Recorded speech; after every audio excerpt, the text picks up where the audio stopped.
और वो कटा हुआ शीश लुढ़कता गया, लुढ़कता गया। फिर भगवान विष्णु ने कहा कि शीश का क्या होगा? भगवान शंकर ने कहा तुम चिंता मत करो, मैं इसको वृक्ष बना देता हूं।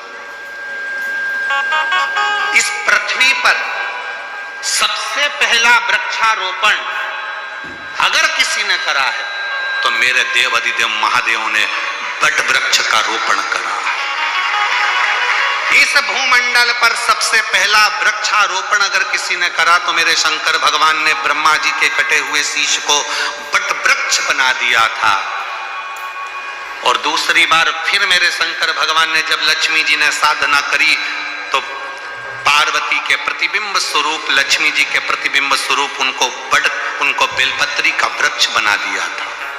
तीसरे नंबर पर जब शनि महाराज को तप करना था और तप साधना में लीन हो गए शनि महाराज, तब भगवान शंकर ने प्रसन्न होकर शनि महाराज को शमी का वृक्ष बना दिया था। चौथे नंबर पर जब माता पार्वती के मन में भाव आया कि मैं यहाँ अकेली रहूंगी काशी में, तब भगवान ने अशोक का वृक्ष प्रकट कर कर उसमें से अशोक सुंदरी को प्रकट कर दिया था। चौथा वृक्ष भी मेरे शिव जी ने लगाया था।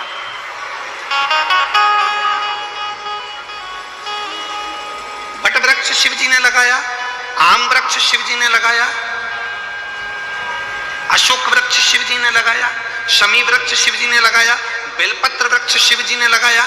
ये सारे वृक्ष भगवान शंकर जो प्रकृति के देवता हैं उन्होंने लगा। इसलिए हम आपसे निवेदन करना चाहेंगे, आने वाले समय में फरवरी में जब महाशिवरात्रि का दिन हो, उस दिन प्रत्येक घर से एक एक वृक्षारोपण जरूर होना चाहिए। ग्रीन शिवरात्रि हमें मनाना है, ग्रीन शिवरात्रि।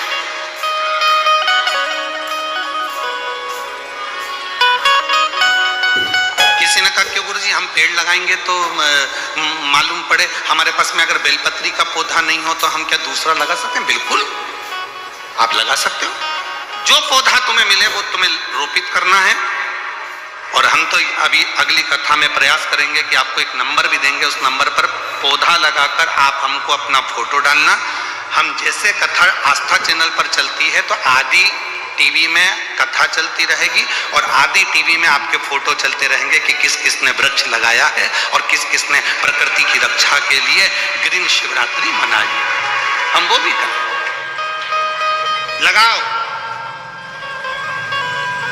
वृक्ष से हरी भरी कर दो इस वसुंधरा को। फिर लगाओगे सब लोग? ग्रीन शिवरात्रि मनाओगे सब लोग? हाथ उठाओ जरा, सब लगाएंगे पक्का? और अकेले नहीं लगाना, अपनी अड़ोसन पड़ोसन और पीछे वाली धड़ोसन उसको भी कहना है कि एक पेड़ जरूर लगाना। ठीक है, पक्का? हर हर। इस ग्रीन शिवरात्रि को अभी आने वाले महीने में शिवरात्रि को ग्रीन शिवरात्रि मनाओ। पूरी वसुंधरा को हरी भरी कर दीजिए। हर जगह आनंद ही आनंद हो, प्रकृति पूरी खुश हो, सुगंधित हो, आनंदित हो। ये भाव रखिए। कितना कृपा करता है, कितनी। एक है बेलपत्र और दूसरा है पहले नंबर पर दुर्वा, दूसरे नंबर पर बेलपत्र, तीसरे नंबर पर कनेर का फूल।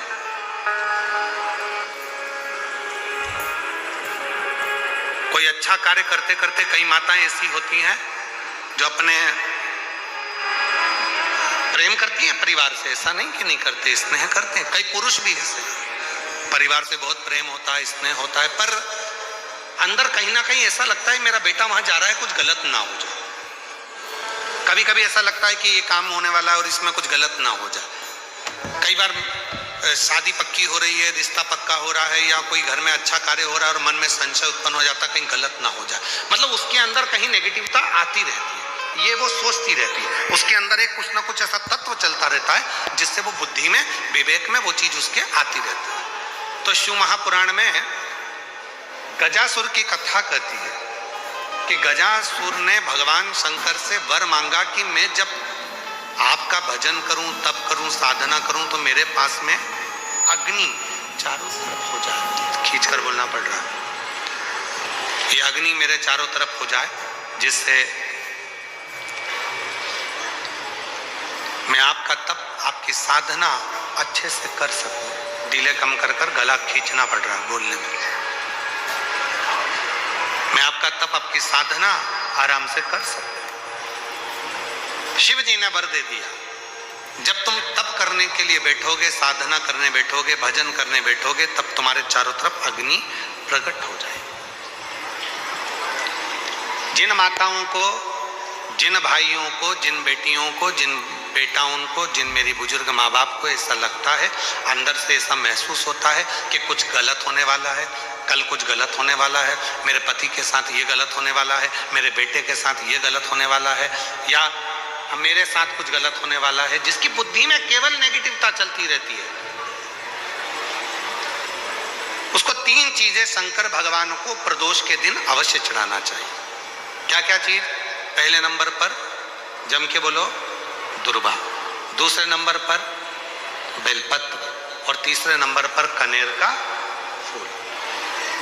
और यदि ऐसा महसूस हो रहा है कि मेरे को स्वप्न भी गड़बड़ा रहे हैं, स्वप्न भी गलत आ रहे हैं, तो मेरा निवेदन रहेगा, जो दुर्वा आपने शिव जी को चढ़ाई है, उस दुर्वा को उठाकर लेकर आ जाना है, और प्रदोष काल में, प्रदोष के समय पर उस दुर्वा को चबा चबा कर खा लेना है।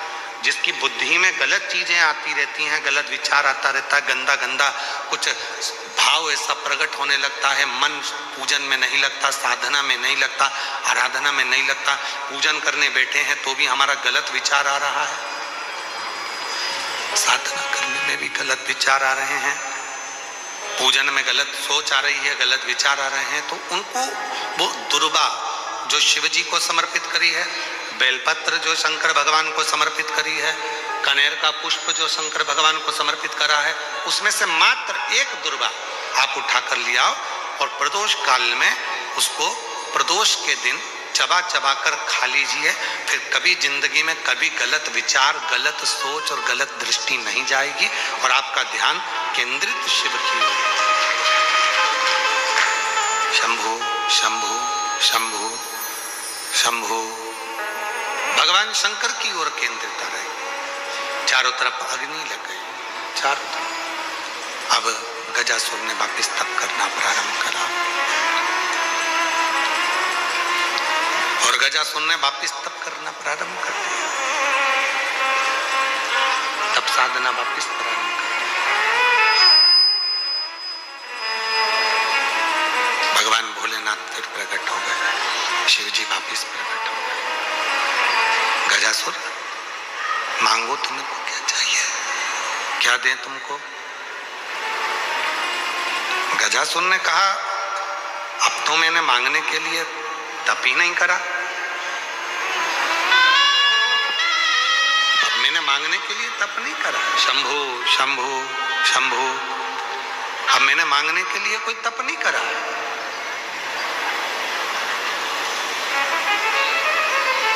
भोलेनाथ जी कहने लगे, तुमने तप करा तो मेरा आगमन हुआ। दुनिया के लोगों को लगता है कि शंकर भगवान को हम एक लोटा जल चढ़ाते हैं और शिव जी हमारी मनोकामना वहीं बैठकर पूरा कर देते हैं। नहीं, जब हम एक लोटा जल लेकर अपने शंकर भगवान के मंदिर में अपने घर से जाते हैं, जल समर्पित करते हैं, और जल समर्पित कर कर जब हम वापिस वो लोटा लेकर आते हैं, तब मेरा देव अधिदेव महादेव अपने गणों को, शंकर भगवान स्वयं उस कलश के अंदर लक्ष्मी को विराजमान कर कर आपके दरवाजे तक भेजते हैं, और आपके दुख को मिटा देते हैं, आपकी तकलीफों को मिटा देते हैं, आपके कष्टों को मिटा देते हैं, आपकी तकलीफों को मिटा देते हैं, आपके कष्टों को मिटा देते हैं। शिव करुणा करते हैं, भगवान शंकर कृपा करते हैं, दया करते हैं, करुणा करते हैं। शिव कथा कहती है, भगवान शंकर का पवित्र चरित्र कहता है, गजासुर अब तुम्हें क्या चाहिए वो मांगो। गजासुर ने कहा, मैंने अब जो तप करा था वो मांगने के लिए नहीं करा, अब मैंने मांगने के लिए तप नहीं करा। और यदि मेरे भोले बाबा, यदि आप आ ही गए हो तो एक निवेदन करता हूं, आपको बार बार मेरे पास में आना पड़ता है, मैं तब करता हूं और आप भाग भाग कर बार बार मेरे पास में आते हो, इसलिए मैं आपसे एक निवेदन करना चाहता हूं कि अब आप कहीं मत जाओ, मेरे पेट के अंदर बैठ जाओ।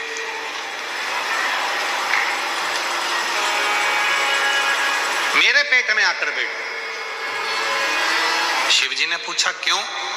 गजासुर कहता है यदि आप मेरे उदर में, मेरे पेट में आकर बैठ जाओगे तो फिर दुनिया का कोई दुख, कोई तकलीफ, कोई कष्ट जिंदगी में मेरे आएगा ही नहीं और मुझे आपको बुलाना नहीं पड़ेगा, आप स्वयं मेरे उदर में विराजमान रहो, मेरे पेट में विराजमान रहो। शिव जी ने तथास्तु कह दिया, ठीक है। गजासुर की कथा के बाद में अगर हम कथा का स्मरण करें तो हमारे भीतर ये भाव आता है कि शंकर भगवान के शिवलिंग पर चढ़ा हुआ जल जब हम पीते हैं तो हमारे 3 ताप, कायिक, वाचिक और मानसिक, ये 3 ताप हमारे समाप्त हो जाते हैं। क्यों समाप्त होते हैं? हमने इतना तप नहीं करा कि हम गजासुर जैसा तप कर कर भगवान शंकर को अपने पेट में बिठा सकें। हमने इतना तप नहीं करा कि भगवान शंकर को अपने उदर में बिठा सकें। हमने इतना व्रत नहीं करा कि शंकर भगवान को अपने पेट में बिठा सकें। हमने इतनी साधना नहीं करी कि शंकर भगवान को हम अपने उदर में, अपने पेट में बिठा सकें। पर शिव महापुराण की कथा कहती है जब शंकर जी के मंदिर में जाकर हम शिव जी को 1 लोटा जल समर्पित करते हैं, उसमें से थोड़ा सा जल लाकर हम उस जल को आचमन करते हैं और वो जल जब हमारे पेट में, हमारे उदर में जाता है तो ये समझ कर रखें कि हमने शंकर को ही अपने उदर में अपनी रक्षा के लिए और अपने जीवन की रक्षा के लिए विराजमान कर दिया। शिव शंकर, खींचकर बोलना पड़ रहा है, गला बहुत तकलीफ दे रहा है। हमने भगवान शंकर को, हमने भगवान शिव को अपने भीतर विराजमान कर, हमने भगवान शंकर को अपने भीतर विराजमान कर। इसलिए मेरी जीजियों से, मेरे जीजाओं से, मेरी बेटियों से, बेटाओं से, मेरे बुजुर्गों से निवेदन है, शिव जी को जल चढ़ाने जाओ तो जल थोड़ा सा आचमन जरूर करो। हम शिव को अपने उदर में नहीं बिठा सकते, हम भगवान शंकर को अपने पेट में, अपने उदर में विराजमान नहीं कर सकते, पर वो आचमन करने के बाद हम शंकर भगवान को अपने उदर में, अपने गर्भ में बिठा सकते, शिव को बिठा सकते, शंकर भगवान को बिठा सकते। गजासुर के पेट में, गजासुर के उदर में भगवान शिव विराजमान हो गए, बैठ गए। पूरे तीनों लोकों में हाहाकार मच गया कि शंकर भगवान है ही नहीं, शिव को ढूंढो। भगवान शंकर को खोजो। सब गए खोजने। आज मां जगत जननी पार्वती की आंख में से आंसू बह रहा है कि मेरे प्रभु कहां चले गए, मेरे ओघड़दानी, मेरे शंकर भगवान, मेरे शंकर कहां चले गए, मेरे शंकर गए कहां। भगवान विष्णु ने माता पार्वती जी को निवेदन करा, मां आप क्रोध नहीं करना, आप क्रोध मत करना मां, मुझे मालूम है मेरे बाबा देवादिदेव महादेव कहां पर हैं। तो कहां? तो कहा गजासुर के पेट में भगवान शंकर विराजमान, गजासुर के पेट के अंदर बैठे, उदर में बैठे। पार्वती जी ने कहा तो फिर वो मिलेंगे कैसे, कैसे प्राप्त होंगे, उनको मैं पाऊंगी कैसे, उनको प्राप्त कैसे करूंगी, वो मिलेंगे कैसे मुझको, उनको मैं प्राप्त कैसे करूंगी, मिलूंगी कैसे मैं। भगवान नारायण ने कहा कि आप चिंता मत करो, उनको मैं लेकर आऊंगा। भगवान नारायण ने नंदी को बुलाया और नंदी को बुलाकर भगवान विष्णु जी ने 3 दिन तक नंदी को पूरी ट्रेनिंग दी नाचने की, और नाचने की ट्रेनिंग इसलिए दी कि मैं तुझे नचाते नचाते लेकर जाऊंगा मदारी का रूप रखकर, और गजासुर के राज्य में पहुंचकर तुम अच्छा अच्छा नृत्य दिखाना, तो वहां के लोग जाकर गजासुर को सूचना देंगे, और गजासुर के पास जब अपन पहुंचेंगे, गजासुर के सामने तुम नृत्य करना, और गजासुर जब प्रसन्न हो जाएगा तब गजासुर से अपन शंकर जी को मांग लेंगे। नंदी प्रसन्न हो गया, इससे अच्छा काम और क्या हो सकता है। ठीक है प्रभु, आप तैयारी करो। भगवान नंदी 3 दिन तक भगवान नारायण जी से पूरी ट्रेनिंग लेने लगे, पूरी ट्रेनिंग करते हैं, और फिर भगवान एक सुंदर ग्वाले का रूप रखकर, एक सुंदर हाथ में बंसी पकड़कर और ग्वाले का रूप रखकर भगवान नारायण नंदी की डोरी को पकड़कर सीधे गजासुर के राज्य में पहुंच जाते। गजासुर के राज्य,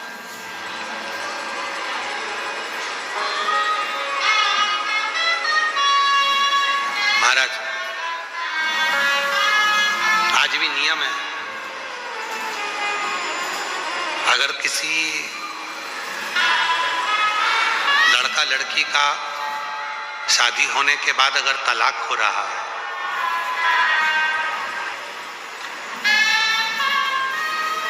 लड़की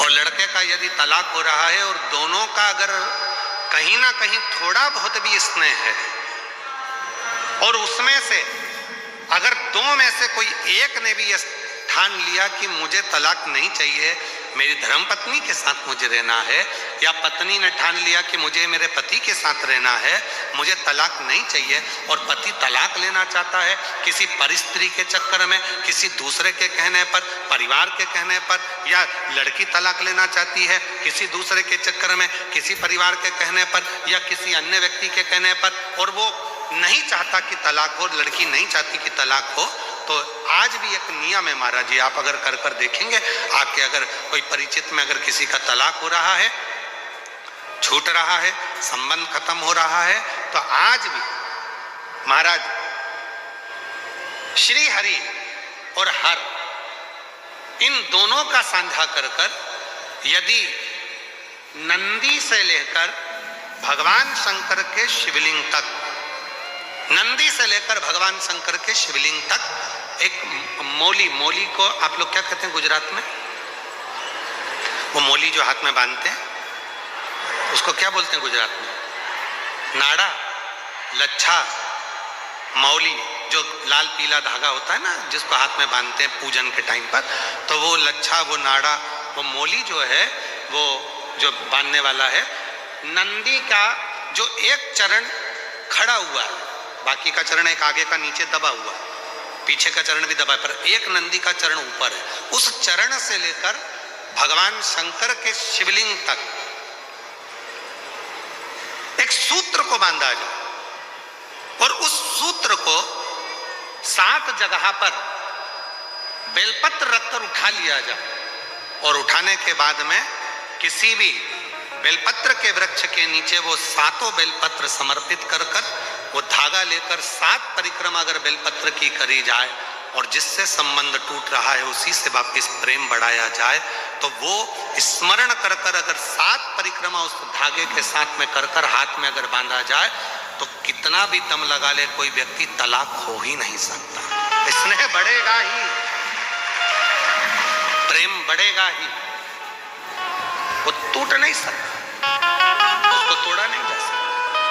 पर उसमें एक काम आपका भी चाहिए, आपकी वात्सल्यता, आपका प्रेम, आपकी करुणा और आपकी अच्छी सोच, अच्छे विचार, ये सब तो होगा, और साथ में अच्छे विचार होंगे, अच्छी सोच होगी, अच्छी करुणा होगी, अच्छी वात्सल्यता होगी, अच्छा स्नेह होगा, अच्छा प्रेम होगा, अच्छा मन होगा, तो ही तो सब श्रेष्ठ होगा, तभी तो श्रेष्ठ होगा। स्नेह को बढ़ाए, प्रेम को बढ़ाए। शिव कथा कह रहे हैं, आप लोगों को मालूम है कि नहीं मालूम वो हमको नहीं पता, पर जब किसी शिवलिंग की प्राण प्रतिष्ठा होती है और सामने जो नंदी बैठता है, उस नंदी से शिवलिंग तक एक सूत्र जमीन के अंदर दबाया जाता है, जिसको सोमसूत्र भी कहते हैं। एक सोने का तार, चांदी का तार या तांबे का तार या पीतल का तार नंदी से लेकर शंकर भगवान के शिवलिंग तक उसको स्थापना के समय पर भूमि में उसको दबा दिया जाता है। शिव से नंदी तक के बीच, शिव नंदी। कई लोग पूछते हैं गुरुजी इस तार का इतना महत्व क्यों होता है, क्या कारण होता है कि इस तार को दबाया जाता है, इस सोमसूत्र को लगाया जाता है, आखिर इसका इतना महत्व क्यों होता है, क्या कारण है इसका? इसका कारण केवल एक होता है कि यदि मान लो कोई व्यक्ति शंकर भगवान के शिवलिंग में जाकर जल नहीं चढ़ा पाया, कोई शंकर जी के शिवलिंग तक नहीं पहुंच पाया और मंदिर के बाहर से भी अगर वो निकल कर चले गया और उसके मन में कोई कामना आ गई तो वो नंदी के कानों में पड़ जाती है और नंदी उसको शंकर भगवान तक कह देते हैं और व्यक्ति का कार्य सफल होना प्रारंभ होता है। सूत्र की इतनी प्रधानता, सूत्र की इतनी महत्वता। बोल बम का नारा है, जम के बोलो जरा, बोल बम का नारा है श्री शिवाय। उस सूत्र का इतना महत्व है। अब भगवान नारायण ने नंदी को डोरी से बांध लिया। अब डोरी से बांधना कोई साधारण, शिव डोरी से बंधे हैं, समझे, नंदी डोरी से, और ले गए। गजासुर बैठा था, पूरा आनंद के साथ में उसके पास सूचना पहुंच चुकी थी कि कोई नगर में एक मदारी आया है जिसके पास में एक बड़ा सुंदर नंदी है। वो नंदी इतना सुंदर खेल रचता है, इतना सुंदर नाचता है। गजासुर के कानों में शब्द गया, गजासुर के शब्दों में, गजासुर के कानों में शब्द गया, सुना। सुनते ही गजासुर ने उस नंदी को और उस मदारी को बुलवाया, नंदी को और मदारी।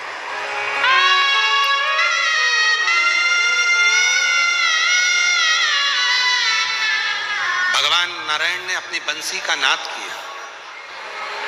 जैसे ही बंसी बजी, जो शंकर भगवान उधर में बैठे थे पेट के अंदर गजासुर के, शंकर भगवान समझ गए नारायण आए।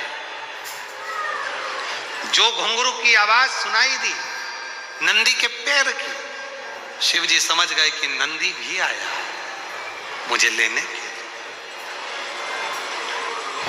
नंदी भी आया और तभी गजासुर बड़ा प्रसन्न हो गया। उस पूरी लीला को देखकर बहुत प्रसन्न, खूब प्रसन्न। गजासुर ने कहा कि मेरी नगरी में आपने जो बंसी का नाद किया और ये जो नृत्य आप लोगों ने दिखाया, इतना सुंदर नृत्य जो देखा गया है,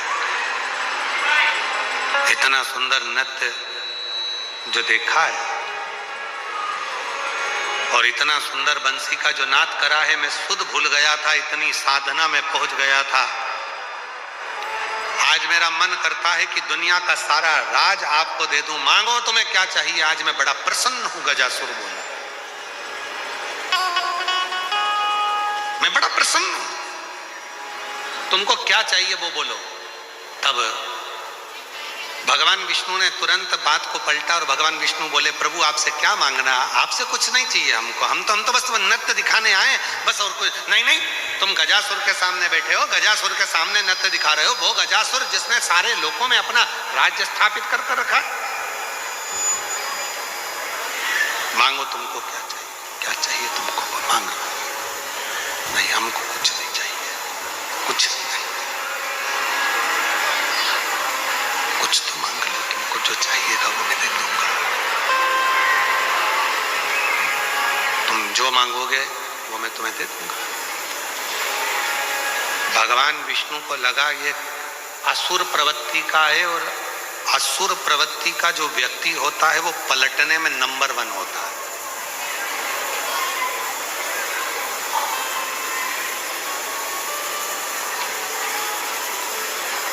असुर प्रवृत्ति का जो व्यक्ति होता है ना, वो पलटने में नंबर 1 होता है। कई कई घरों में लोग ऐसे होते हैं जिनको सुंदर कांड अच्छा लगता है, और कई कई घरों में लोग ऐसे रहते हैं जिन्हें लंका कांड अच्छा लगता है। दोनों तरह के लोग हैं। कई कई जगह पर ऐसे भी हैं कि जिनको सुंदरकांड पढ़ते पढ़ते पढ़ते पढ़ते कब लंका कांड चालू हो जाती मालूम ही नहीं पड़ता है।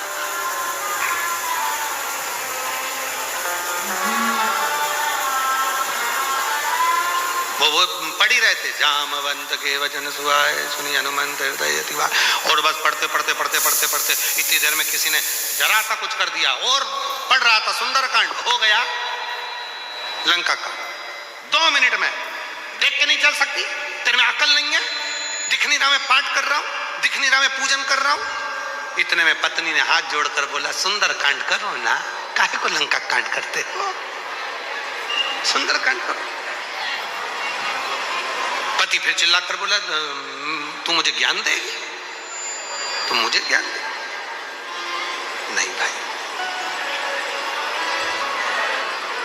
भगवान को मालूम था कि ये पलट जल्दी जाता है। असुर प्रवृत्ति का जो व्यक्ति होता है ना, उसको पलटने में मजा होता था, तुरंत पलट जाता है। कई कई लोग ऐसे होते हैं जिनको आप कुछ दे देते हो और देने के बाद में लेने के लिए जाते हो, हमें तो दिया ही नहीं तुमने, हमें नहीं मालूम कि तुम्हारा कितना पैसा हमारे पास में, पलट गया। मतलब समझ लेना असुर प्रवृत्ति का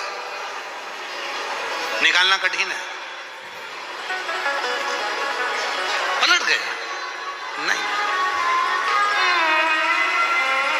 तब भगवान ने पूरा वचन दिलवा लिया, गजासुर मेरे को पहले वचन दो। मैंने सुना है कि आप शंकर भगवान के भक्त हो और शिव का भक्त वचन देने के बाद नकरता नहीं है, इसलिए मुझे वचन दे दो। जो शंकर का सही भक्त होता है वचन देने के बाद मुकरता नहीं है। क्यों? क्योंकि अगर सत्य में एक बार उसने वचन दे दिया और मुकर गया तो जितने उसके आने वाले जन्म होते हैं वो सारे जन्म में भुगतता ही रहता है, उसका कोई जन्म सुधरता नहीं। कोई जन्म। वचन दो तुम मुझको, वचन दिया, तुम जो मांगोगे मैं दे दूंगा। इतने में भगवान नारायण ने तुरंत बंसी की ध्वनि करते हुए कहा, गजासुर हमें आपसे ना धन चाहिए, ना वैभव चाहिए, ना संपदा चाहिए, ना सत्ता चाहिए, हमें तो केवल इतना चाहिए कि तुम्हारे उदर में जो शंकर भगवान बैठे हैं उनको हमें दे दीजिए, और हमें आपसे कुछ भी नहीं चाहिए, केवल शिव दे, केवल शिव के सिवा कुछ नहीं।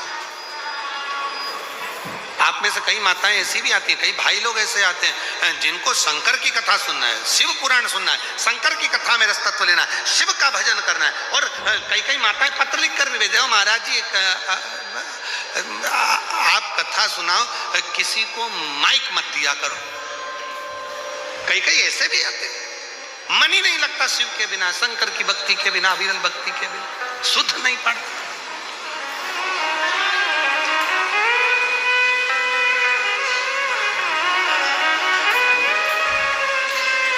शिव के सिवा कहीं दिल न लगाना, शिव के सिवा